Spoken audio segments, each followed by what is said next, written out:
멋지게 나이 들고 싶은 사람들을 위한 인생의 기술이 있습니다. 오늘은 50년을 정신과 의사로 살아온 이근우 박사님의 인생 조언을 준비했습니다. 죽을 때까지 재미있게 사는 지혜를 찾는 시간이 되시길 바랍니다. 늙으면 죽어야지라는 말을 입버릇처럼 하는 당신에게, 나이 든 환자들 중 의사 앞에서 그리 심각한 증상도 아닌데 자신이 얼마나 아프고 힘든지 아냐며 죽을 것 같은 표정으로 아픔을 토로하는 유형이 있다. 그러나 솔직히 말해 나도 노인이지만 나이 든 이들의 앓는 소리는 듣기가 싫다. 늙으면 죽어야지 하는 말을 들을 때 그가 설령 진심이라고 해도 듣는 이가 그 말에 공감하기는 쉽지 않다. 그들은 자신의 욕망과 욕구를 겉으로 드러내 풀고자 한다. 어른스럽게 해결할 수 있는 방법을 외면한 채 오로지 나 좀 봐달라고 하소연하고 불평하고 화를 내는 등 감정을 쏟아내는 것이다. 그들을 향해 우리는 애처럼 군다고 말한다. 어른이 된다는 것은 삶에서 부딪히는 문제들의 해결 방식을 더 많이 다양하게 섭렵해 간다는 뜻이다. 그 많은 방법을 제쳐두고 불평과 불만, 무시, 외면 등 유아기적 방법을 쓰고 있지 않은지 살펴보라. 나이가 들면서 약해진 몸과 마음 때문에 자기도 모르게 이 방법을 쓰게 되니 더욱 조심해야 한다. 오늘도 하루 종일 앓는 소리를 한 것은 아닌지 돌아보라.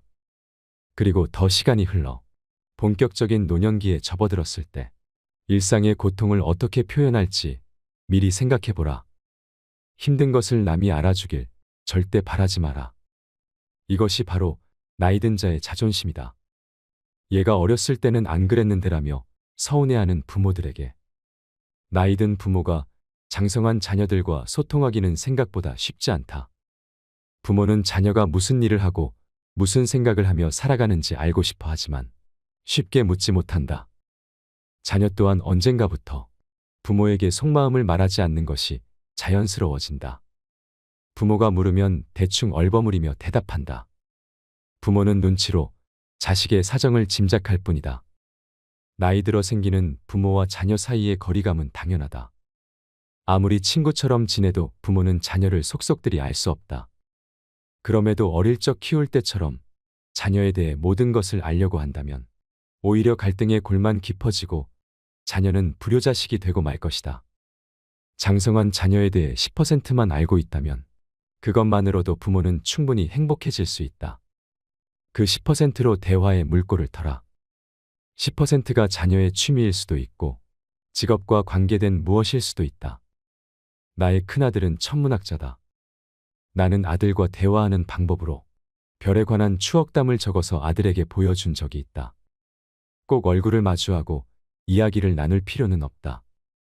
우리는 세상사에 관한 이런저런 토론을 이메일로 주고받는다. 한 가지 특별한 주제를 가지고 내 생각을 적어보내고 아들의 생각은 어떠냐고 묻기도 한다. 그러니 아들딸이 무슨 생각을 하며 살아가는지 알고 싶은데 도통 말을 안 한다고 원망하지 말고 10%에서 출발해보라. 우선 중요한 것은 말을 거는 것이다. 노후엔 못 해본 여행이나 다니며 살아야죠라고 말하는 당신에게, 노후에 대한 사회적인 관심이 많이 늘었지만 아직도 많은 사람들이 노후에 대해 막연하게만 생각한다. 편안하게 시간을 보내며 여유롭게 여행을 한다거나 손주의 재롱을 보는 재미로 살고 싶다고 말하는 것이다. 그러나 노후의 시간은 생각보다 아주 길다. 노후는 사전적 의미로 늙은 뒤의 시간을 말하며 생활 능력이 없어지거나 떨어지는 때를 뜻한다. 하지만 현실의 노후는 여전히 밝고 힘이 있고 능력이 있다. 그래서 현대인들에게 노후는 무언가 의미 있고 나에게 여전히 필요한 일을 계속하는 시간들이다. 그 사이사이에 여유를 찾고 여행을 한다거나 틈틈이 손주들의 재롱을 보면 된다. 생각해보면 나는 정년 이후에 더 많은 일을 의욕적으로 해왔다.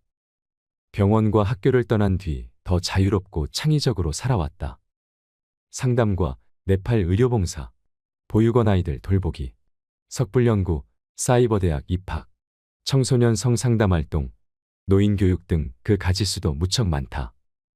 그런데 그 일들이 누가 불러줘서 시작한 일이 아니다. 모두 내가 자청해서 만들고 실행한 일들로 아직도 나는 그 일들을 즐겁게 하고 있다. 그래서 하루하루가 행복하다. 그러므로 긴 노년의 시간을 잘 보내고 싶다면 막연한 바람이나 환상을 떨쳐버리고 시간을 편안히 보내겠다는 생각 대신 시간을 마음껏 쓰겠다고 생각하라. 평생 자유롭게 살아본 적이 없다고 한탄하는 이들에게 우리는 모두 자유롭게 살고 싶다고 생각한다. 그런데 자유란 무엇인가? 단순하게는 원하는 것을 원하는 때 마음대로 하는 것이다. 하지만 쉽지 않다. 사회적인 동물인 인간은 규칙과 가치 등 지켜야 할 것들이 있고 그것은 때로 자유를 억압한다. 그러나 어느 면에서 스스로를 올가매기도 한다. 타인의 눈을 끊임없이 의식하며 나를 규제하고 감시하면서 사는 것이다. 그래놓고 나는 자유롭게 살지 못한다고 한탄하며 이런저런 핑계를 갖다 붙인다. 대학병원에서 근무할 때 나는 1년에 한 번 정기적으로 네팔 여행을 떠났다. 의료봉사로 떠난 것이지만 네팔에서 나는 새롭게 삶의 에너지를 재충전해 오곤 했다. 물론 바쁘게 돌아가는 대학병원에서 보름씩 휴가를 내는 것은 여간 눈치 보이는 일이 아니었다. 진료에 차질이 없도록 일을 처리해두고 떠났지만 그래도 뒤통수가 따가운 건 어쩔 수 없었다. 그러나 처음 한 번이 중요하다. 처음 네팔에 다녀온 뒤 여행이 2번, 3번 이어지자 병원 내에서는 이근우는 네팔 가야 하는 사람이다라는 분위기가 만들어졌다. 올해는 언제 가세요 하는 인사를 듣기도 했다. 자유로움은 구할 때까지 어렵지. 한번 실천하고 나면 무척 쉽고 행복하고 시원하다. 나를 올가매는 것은 무엇인가? 내가 하고 싶은 것은 무엇인가? 핑계 대지 말고 한번 실천해보고 벗어나보고 깨트려보라. 생각보다 간단하고 쉽다. 늘 남에게 뒤처질까봐 조바심 내는 당신에게 제2의 인생, 제3의 인생이라는 말이 자주 등장한다. 제2의 인생이 50세쯤 은퇴해 다른 직업이나 새로운 일로 인생을 꾸리는 것이라면 제3의 인생은 이런저런 눈치 보지 않고 남은 인생을 하고 싶은 대로 즐기면서 살자는 데 있다. 좋은 충고이자 격려다. 그런데 잘 살펴보라. 소비를 부추기는 상업주의가 깔려 있을지도 모른다. 노후 관련 시장이란 말이 괜히 나오지 않았다. 다양한 여행 상품에 각종 건강식품, 의료기기, 운동기구, 그리고 손해보험과 상조보험까지 노인의 호주머니를 호시탐탐 노린다. 이런 것들을 갖추지 못하고 체험하지 못하면 불안해진다. 남들도 다 하는데라는 생각이 더해지면 인생이 정말 잘못되어 가는 것 같다. 우리는 평생 경쟁하면서 콤플렉스를 느끼며 살아왔다. 경쟁 유도는 자본주의의 속성이다. 그래서 인생을 마무리할 시기에도 다른 사람 눈치를 보며 비교하고 채우려 든다. 늙어도 경쟁, 죽는데도 경쟁이다. 제3의 인생, 좋은 말이다. 그러나 맞아, 얼마 남지 않은 인생인데 나도 저렇게 살아야지 하면서 뛰어들기 전에 잘 살펴보라. 혹 안 해도 될 일을 체면이나 다른 사람 말만 믿고 따라가는 것은 아닌지 따져보라.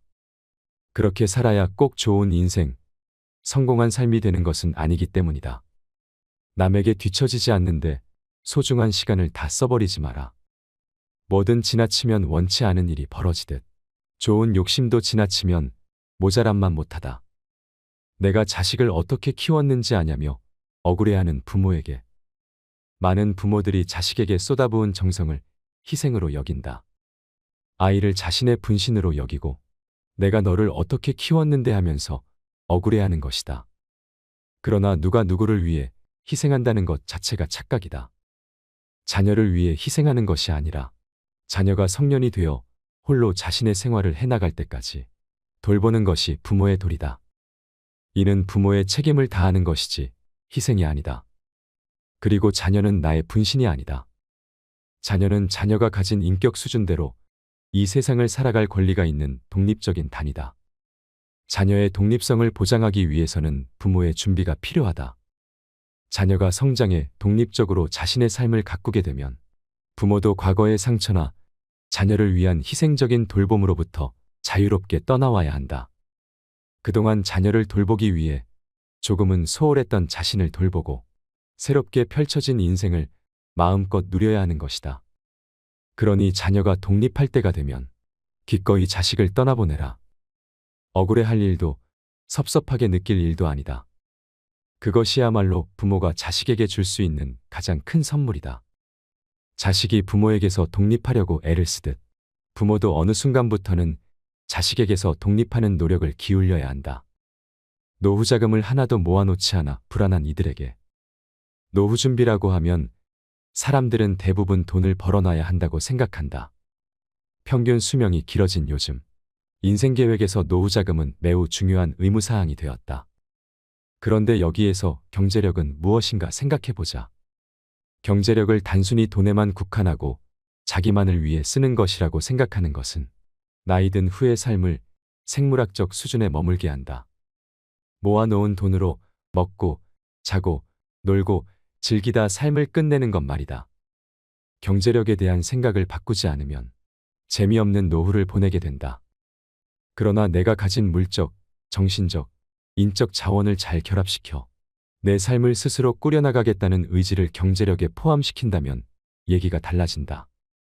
노후에 내가 할 수 있는 일을 찾아내고 돈으로 대표되는 경제력을 의미 있게 쓰려는 노력은 노년의 삶을 풍요롭게 한다. 비록 모아놓은 노후 자금이 많지 않더라도 무슨 일을 해서든 돈을 벌겠다는 마음으로 일한다면 그것은 돈을 쌓아놓고 무기력하게 세월을 보내는 삶보다 훨씬 윤택한 것이라 할 수 있다. 이런 점에서 보면 노후 자금이 충분히 확보되지 못한 노후가 오히려 축복일 수 있다. 무엇이든 열심히 일해볼 각오가 생기기 때문이다. 그러므로 경제적 기반이 취약하다는 이유로 노년기를 무조건 두려워할 필요는 없다. 옛날에 내가라며 자랑을 늘어놓기 바쁜 당신에게 2007년 고려사이버대학교에 입학한 뒤 내가 전직 대학 교수이자 의사였다는 사실을 한 학생들이 나를 부담스러워했다. 먼저 나에 대한 호칭이 교수님과 박사님으로 바뀌었다. 그래서 대놓고 말했다. 나를 하구님이나 선배님 혹은 후배님으로 불러달라고. 그렇지 않으면 불러도 모른 척하겠다고. 그 뒤로는 사람들이 온라인이나 오프라인 모임에서 나를 하구님이라고 불렀다. 교수님과 박사님에서 하구님으로 강등되었을 때 나는 얼마나 기분이 좋았는지 모른다. 똑같이 배우는 입장에서 내가 박사네하고 목에 힘주고 앉아있다면 참 우스울 것이다. 학교에서 나의 역할은 박사가 아니라 학생이니까 말이다. 나이 들수록 옛날에 내가 하면서 목에 힘이 들어가게 마련이다. 친구끼리 앉아서 옛날 회고담을 나눌 때 나도 그랬지, 너도 그랬지 하면서 이야기를 나누는 정도는 괜찮다. 그러나 세대가 다른 사람이 모인 자리에서 내가 옛날에 하면서 자랑 아닌 자랑을 늘어놓으면 보이지 않는 눈총 그리고 험담밖에 들을 게 없다. 나이 들면 젊은 세대에게 대접받으려 하기보다는 차라리 아부하는 게 좋다. 비굴하라는 말이 아니라 젊은이들의 관심사에 동참해보고 공감하려고 애쓰라는 것이다. 특히 자녀를 위한 가벼운 재롱은 꼭 필요하다. 자식에게 명령하고 당연한 듯 요구하지 말고 무슨 일이든 부탁하든 말해야 한다. 생각해보라. 아이들이 어릴 때 부모의 마음에 들기 위해 얼마나 재롱을 떨었던가. 밉상 부리고 미운 짓 하면 회초리밖에 돌아올 것이 없다는 걸 아이들은 아주 잘 아는 것이다. 이제는 거꾸로 부모들이 성장한 자녀들에게 재롱을 떨어야 한다. 치사하다고? 자녀들과 행복하게 지내기 위해 그 정도 치사함은 참을 만하지 않는가. 다만 재롱을 점잖게 떨어야 한다. 재롱이 아닌 것처럼 재롱을 부리라는 것이다. 권위나 위엄은 버리고 서운함을 직설적으로 표현하지 않는 것. 자주 웃고 나의 자잘한 고통과 힘듦을 내색하지 않는 것. 그리고 언제나 명령이 아닌 부탁으로 대화를 풀어가는 것이다. 거기에 젊어서 하지 않던 귀여운 짓을 가끔 하면 더 좋다. 아들아, 아버지 용돈 10,000원만 주련. 배우자가 먼저 죽을까봐 걱정되는 당신에게. 여성은 보통 남편 없이 혼자 10여 년을 더 산다. 남편에게 경제력이나 생활력을 기대고 있는 여성들은 남편 없이 혼자 살아가는 생활이 어려울 것이다. 돈만 있으면 된다고 생각하는 이들도 있겠지만 인간은 적당한 스트레스가 있어야 한다. 극단적으로 심심한 불행과 불편한 행복 중 선택은 각자의 몫이겠지만 분명한 것은 나이가 들면 혼자보다 부부가 함께할 때 정서적 안정감이 높다. 서로를 향한 잔소리와 원망이 자극과 활력이 되기도 한다. 전문가들이 말하길 부부는 남편 먼저 안 보내기 작전과 아내 두고 죽기 없기 계획을 세워야 한다고 했다.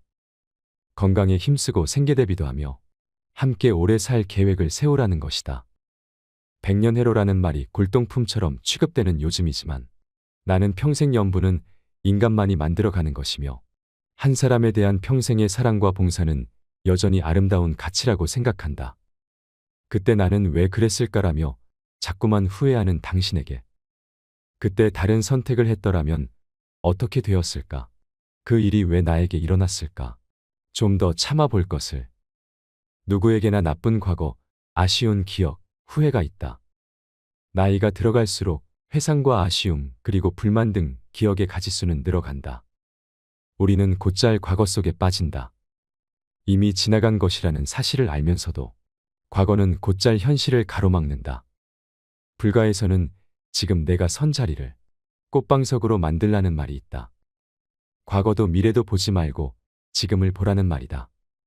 그럴 수만 있다면 얼마나 좋겠는가. 하지만 노력해야 한다. 과거는 우리에게 아무것도 주지 않는다. 미래도 마찬가지다. 우리는 늘 오늘을 살 뿐이다. 과거는 과거다.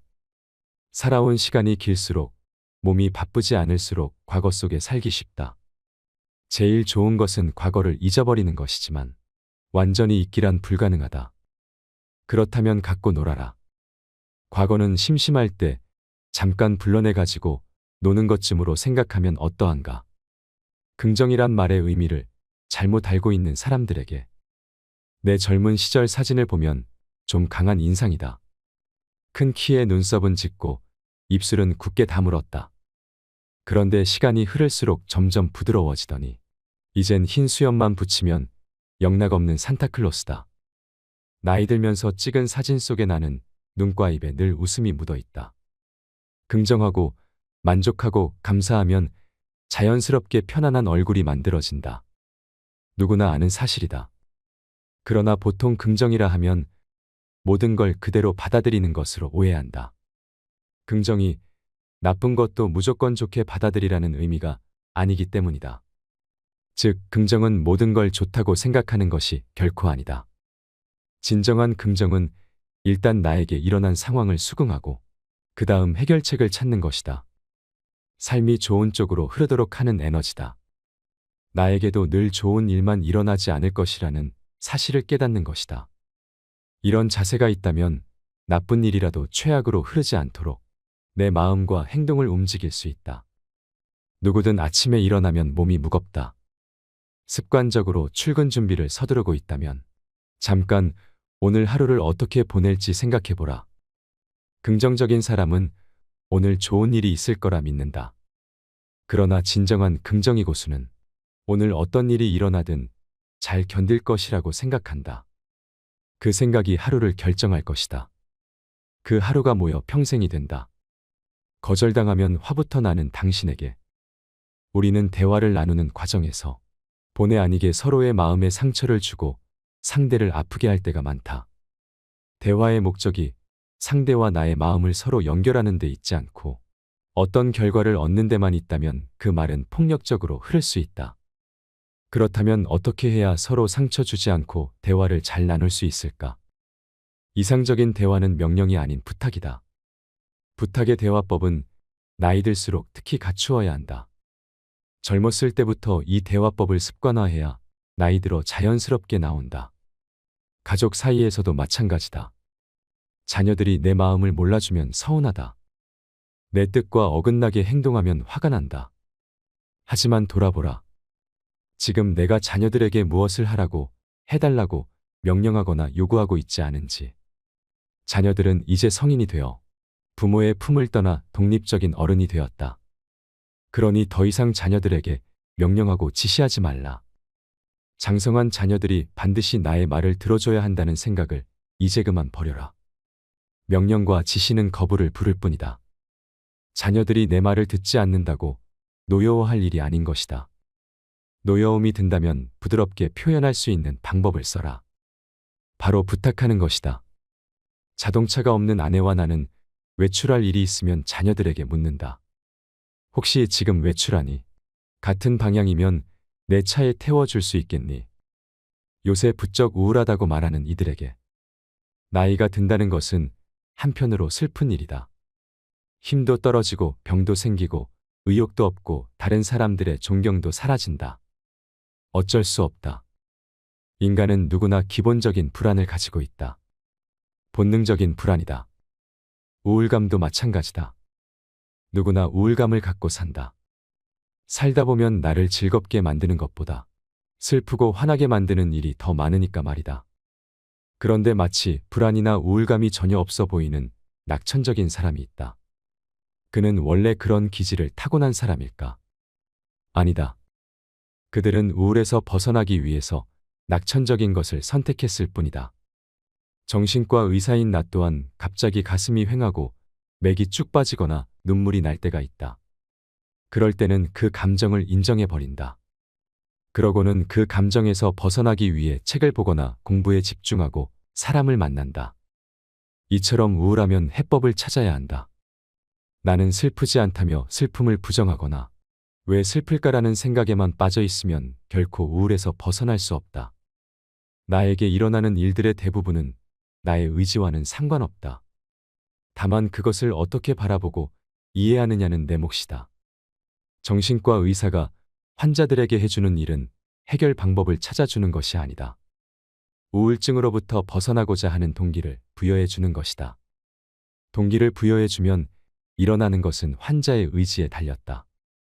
우울증 극복의 첫 단추는 슬프다는 사실을 먼저 인정하는 데 있다. 은퇴 후에 나를 찾는 사람이 없으면 어쩌나 걱정하는 당신에게 나이가 들어 경제적인 노동 능력을 상실하면 마치 모든 것이 끝난 것처럼 생각하는 경향이 있다. 그러나 이제껏 나와 내 가족을 위해 살았다면 나이 들어서는 다른 이들에게 베풀면서 살아가는 것이 좋다. 물론 봉사는 젊었을 때부터 몸에 익지 않으면 당장 실천하기가 매우 어렵다. 그럼에도 내가 할 수 있는 일을 천천히 찾아보는 노력이 필요하다. 나의 경력과 연륜이 분명 필요한 곳이 있다. 70대의 류문기 씨는 양로원에서 신문 읽어주기 봉사를 해오고 있다. 눈과 귀가 어두운 노인들, 세상사에 관심을 끄는 노인들을 위해 그는 평생 목사로서 갈고 닦은 이야기 실력을 유감없이 발휘하고 있다. 버려진 현수막을 모아서 가방을 만들어 나눠주는 어느 할머니도 있다. 날마다 혼잡한 출퇴근 시간에 도로교통 수신호를 해주는 전직 택시기사 어르신도 있다. 나이가 들어 다른 사람들을 위해 베푸는 것은 아무리 하찮은 일이라도 의미가 있다. 의미 있는 노년을 꿈꾼다면 받아야 할 것들을 챙기기 전에 무엇을 해줄 수 있을까를 고민해야 한다. 직장에서 물러난 뒤 아무도 나를 찾지 않을까봐 너무 걱정하지 말자. 나이 들어도 할 수 있는 가치 있는 일들이 많다. 부디 할 일 없이 시간을 버리지 마라. 아프다는 하소연, 신세 한탄, 심심풀이 잡기로 낭비하기엔 시간이 너무 아깝다.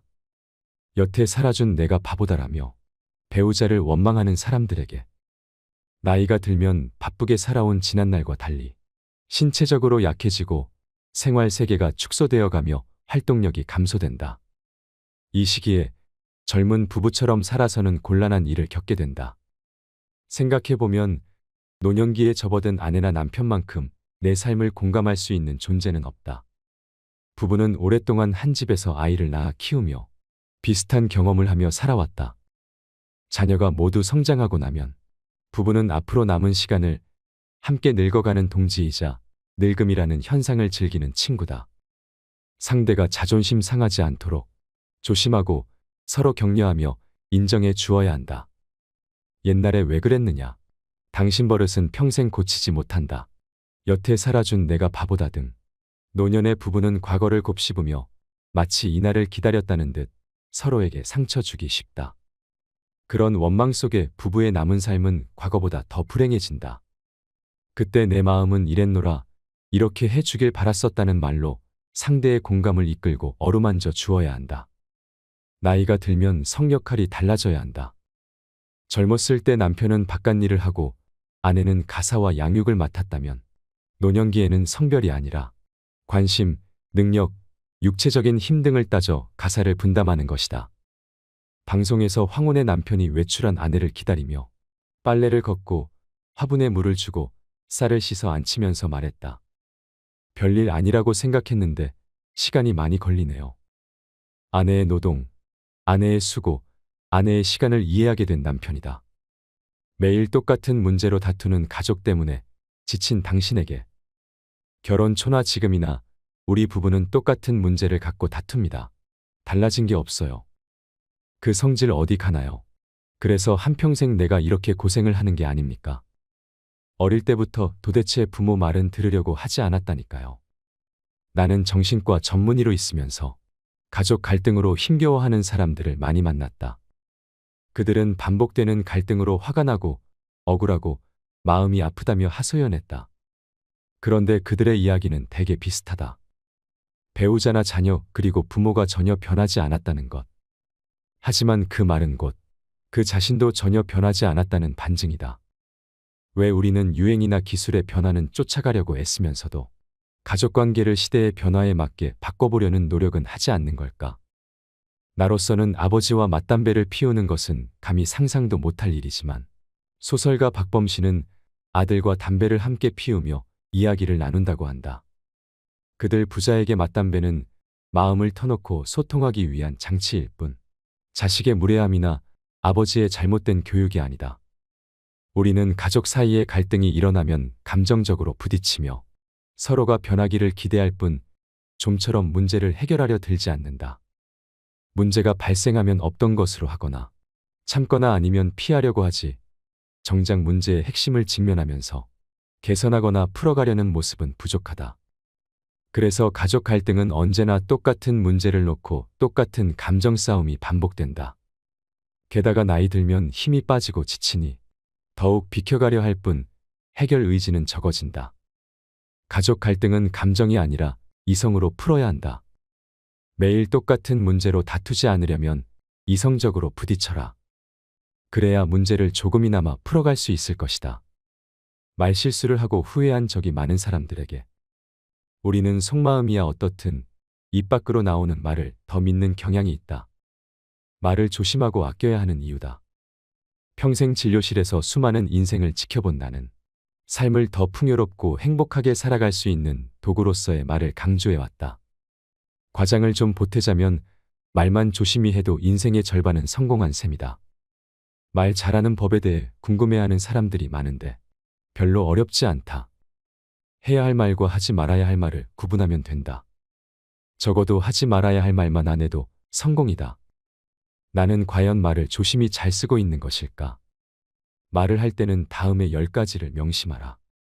첫째, 상스러운 말은 하지 마라. 욕이나 비하하는 말은 말 가운데 가장 낮은 하수다. 둘째, 상대가 제일 싫어하는 말은 절대 하지 마라. 누구나 정말 듣기 싫은 말이 있다. 그 말은 뇌관이다. 건드리면 폭발한다. 셋째, 남과 비교하는 말은 피하자. 3살 먹은 아이부터 80살 먹은 노인까지 남과 비교하면 정말 기분 나쁘다. 넷째, 인격을 무시하는 말로 공격하지 마라. 자존심을 건드리면 관계를 회복하기 어렵다. 두고두고 원망만 들을 뿐이다. 다섯째, 상대 가족을 헐뜯지 마라. 본질과는 아무 상관도 없는 상대의 가족은 어떤 상황에서도 건드리지 마라. 여섯째, 폭탄 선언은 제발 참아라. 우리 헤어져, 이혼하자, 사표 내야지 등 이런 이야기는 정말 마지막에 하는 말이다. 일곱째, 유머 있는 대화의 기술이 필요하다. 무슨 이야기든 심각할 필요는 없다. 여덟째, 분명한 말은 오해를 남기지 않는다. 확실한 예스와 확실한 노는 연습해야 잘할 수 있다. 아홉째, 비비꼬는 꽈배기 말은 하지 마라. 마음이 꼬여 있을 때는 침묵하는 게 낫다. 열째, 사람을 죽이는 독이 있는 말도 있다. 말은 세상에서 가장 무서운 독이 되기도 하고 명약이 되기도 한다. 내가 어떤 사람인지는 평소 쓰는 말을 살펴보면 알 수 있다. 내가 얼마나 잘 살았는지, 어떤 인생을 살고 있는지 궁금하다면 지금 어떤 언어를 쓰고 있는지 살펴볼 일이다. 스스로를 못났다고 생각하는 잘난 사람에게.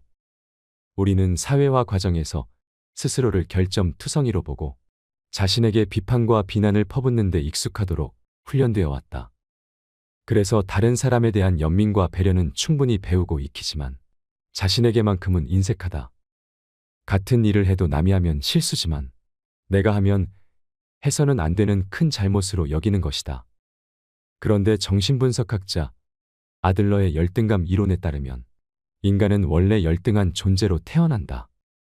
성장하면서 이 열등감을 극복하기 위해 노력하지만 열등감을 극복해도 또 다른 갈등에 직면한다. 이번에는 우월감을 유지해야 하는 것이다. 천신만고 끝에 획득한 우월감을 유지하는 것은 열등감을 극복할 때보다 더 큰 힘이 필요하다. 이렇듯 사람은 일생 동안 열등감과 우월감의 쳇바퀴를 돈다. 사람은 누구나 잠재 능력을 타고나지만 다른 사람과 비교해 우월한 것도 있고 열등한 것도 있다. 모든 것이 다 열등하고 모든 것이 다 우월한 경우는 없다. 아들러는 열등감을 극복하기 위해 노력하는 과정에서 인간이 발전해 나간다고 말했다. 그러나 끊임없이 부족한 것만 보고 지금까지 해온 노력은 모두 과소평가하면서 괴로워하는 사람들이 의외로 많다. 그들은 열심히 쳇바퀴를 굴러온 자신을 부정적인 시선으로만 평가하고 늘 열등한 것에만 초점을 맞춘다. 그들은 스스로를 못났다고 평가하지만 사실 속으로는 모든 면에서 충분히 잘나야 한다고 생각한다. 그러니까 모든 면에서 잘나야 하는데 그러지 못하고 모자란 부분이 있는 것을 견디지 못하는 것이다. 이제 그만 모든 걸 잘해야 한다는 생각을 훌훌 털어버려라. 모든 부분이 잘난 완벽한 사람은 이 세상에 없으니까 말이다. 다음은 자꾸만 스스로를 못난 축에 든다고 비하하는 사람들에게 주는 체크리스트다. 있는 그대로의 나를 사랑하기 위해 꼭 익혀야 할 삶의 자세이므로 천천히 하나씩 체크하며 그대로 실천해 나갔으면 좋겠다. 나는 있는 그대로의 나의 욕구를 받아들인다. 나는 내가 나인 것이 좋다. 나는 내 몸과 마음을 귀하게 여긴다. 나는 다른 사람들을 나처럼 소중하게 대한다. 나의 건강 계획을 세운다. 가장 잘 맺고 있는 관계와 안 풀리는 관계의 원인을 알고 있다.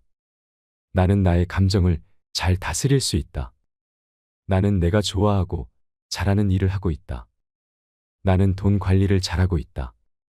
늘어나는 생일초가 끔찍하기만 한 사람들에게 환갑을 치르고 난 뒤에는 1년에 한 번뿐인 생일이 자주 돌아오는 듯 느껴진다. 생일 케이크에 꽂은 초가 그득하게 빛난다. 노년에 맞이하는 생일은 아주 특별하다. 단순히 언제 태어나 얼마나 살았는지 확인하는 날이 아니다. 성년이 된 뒤 맞이하는 모든 생일이 뜻깊지만 특히 노년의 생일에는 얼마나 오래 살았느냐보다 어떻게 살아왔는지를 헤아려 보는 것이 중요하다. 왜냐하면 요즘 흔히 말하는 명구를 빌리자면 오늘은 나에게 남은 생애에서 가장 젊은 날이기 때문이다. 나이를 먹는다고 표현한다. 나이를 충분히 먹었다면 이제 내가 먹은 것에 대한 성찰이 필요하다. 어떤 것은 과잉이고 또 일부는 결핍인 것도 분명히 있다. 이렇게 생일에는 지난 삶을 정리해 볼 필요가 있다. 나의 삶, 성공과 실패, 잘한 일과 못한 일, 부족한 것, 아쉬운 것, 부끄러운 일 등 모두 꺼내서 확인해보고 주위 사람들과 나누는 것이다. 재고 방출이라고 할까. 재고는 창고에 쌓아두면 아무 쓸모도 없지만 꺼내놓으면 필요한 사람에게 귀중한 선물이 된다. 모두에게 교훈이 되는 것도 아니고 누군가는 흠을 잡을 수도 있겠지만 지혜롭고 현명한 젊은이라면 두 귀와 마음을 열고 자신만의 보배이자 자양분으로 삼을 것이다. 생일날 많은 이들의 축하를 받고 가족 친지들이 한자리에 모인다면 이처럼 지난 삶을 정리해보면 어떨까? 그러면 늘어나는 생일초가 그리 끔찍하게 느껴지지만은 않을 것이다. 인생이 재미없고 따분하다고 말하는 사람들에게 코미디언이자 만담가로 이름을 떨친 장소팔 씨가 죽음 직전에 아들에게 이런 말을 남겼단다. 내가 왜 죽는 줄 아냐? 심심해서 죽는다. 너도 한번 늙어봐. 늙으면 진짜 할 일도 없고 심심해 죽겠다. 그래서 세상을 뜨는 거야. 장소팔 씨가 할 일 없는 노년은 지옥이다. 꼭 그 말을 하고 싶었던 것은 아닐 것이다. 그보다는 코미디언으로서 위트를 잃지 않으려는 자존심, 그리고 아버지의 죽음을 슬퍼할 아들을 위로하는 마음이 더 크지 않았을까. 나이 들면 무서울 게 없다. 많은 사람을 만나고 온갖 일을 겪었다. 세상이 노력만으로는 안 된다는 것도 알고, 그러나 또 노력할 수밖에 없는 인간의 한계도 안다. 그때 알았더라면 좋았을 것을 지금 알고 있으니 세상 무서운 게 없다. 젊을 때는 어떻게 살아야 할지, 어떤 일이 일어날지 몰라서 오는 막막함이 죽음보다 더 두려웠다. 그때는 죽음이 너무 먼 이야기였다.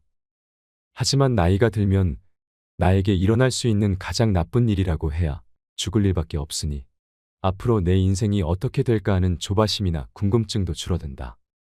나이 들어 일상이 재미없는 것은 이 때문이다. 그래서 나이가 들수록 가장 필요한 덕목은 유머와 웃음, 관용이다.